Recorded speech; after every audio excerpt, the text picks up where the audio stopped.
So this is something totally different from my channel. I haven't done this before, but the other day I went and bought these.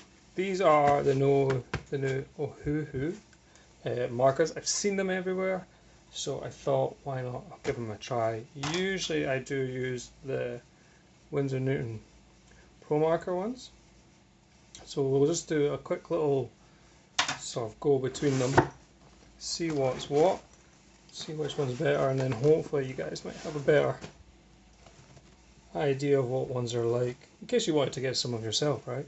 So I have, being sad, I have already gone through and numbered them all, tried to get them sort of color coordinated. So as you can see, I have the, I believe it's the 160 pack, and I think it was £60, so I'll put it up wherever I found it. I think it was Amazon I got it off of.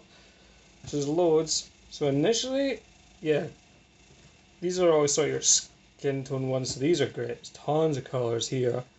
Then obviously you got your reds and blues and greens and yellows. A ton of greys, which is my only sort of grievance with this, is there is so many different greys that initially you don't need this many. I'll be honest, because when you do layering and stuff, you're going to get different shades anyway, so you've already got a ton here that you kind of don't really need that much. And the only other issue really with these is there is no colour.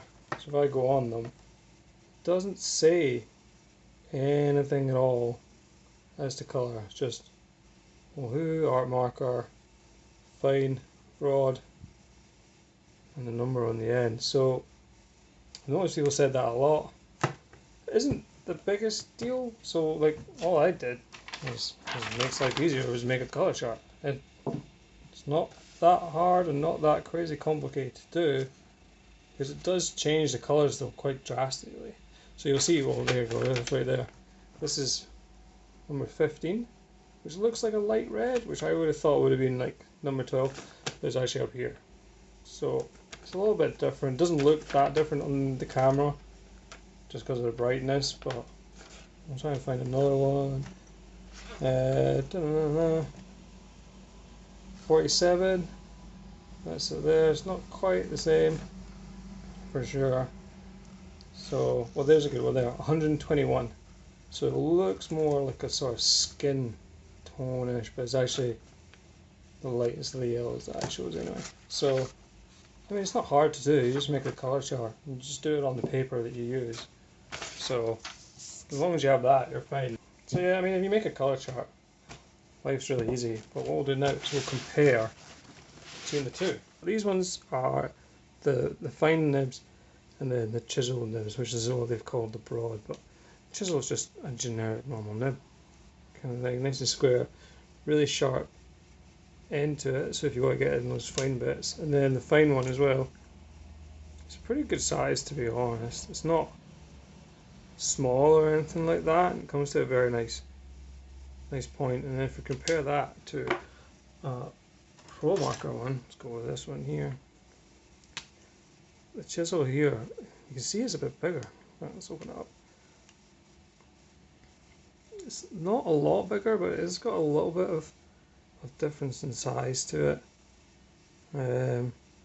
Same thickness on that side though. And if we check the normal tip, I think they're about the same there anyway.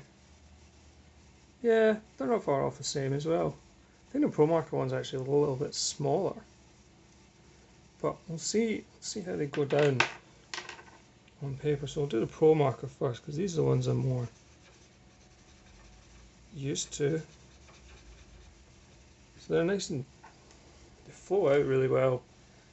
I've never ever had a problem with Promarkers.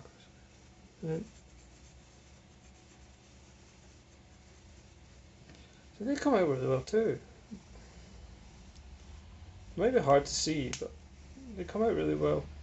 The only thing is though, is they felt a little bit sort of more solid. Like the nib is a lot tougher than the Promarker one. It seems like softer, so it felt like when you was actually putting it down on the paper itself, it kind of was smoother. This felt a bit more rough, kind of like the difference if you were using So like a pencil compared to one of these. This kind of feels almost more in the pencil sort of way. It's kind of hard to explain. It's just a little bit. The nib just seems harder, so you can kind of feels like a little bit more rougher. And since this table isn't the smoothest table in the world, you can kind of feel the sort of grain in it a little bit more. But we'll try the other end too. It comes out really well. It's not a lot. You can get quite fine with it there. Let's try the Promarker one, compare. See, I think that one actually probably comes out better. The Promarker you get. Yeah, so the Promarker one you can definitely get thinner strokes when you use the chisel tip.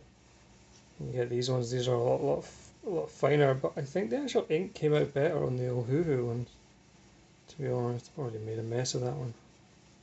Brand new, and I'm getting ink everywhere. Yeah, no, I think these are probably a little bit better for ink coming out anyway. But what I'll do is I'll do a quick drawing. I'll just stick it up and out and we'll compare the two.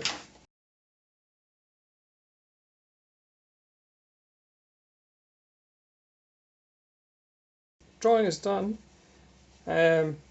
So when I was doing this, I kind of remembered I'm actually not the best when it comes to doing blending stuff. It's not really my sort of thing, my cup of tea. So when like these bits like here, I'm not great at the whole blending. Now it does come with a blender. The other set, you do get one. It's just zero. It's just a clear thing. But like I said, I'm not any good at them, so I just kind of didn't use it.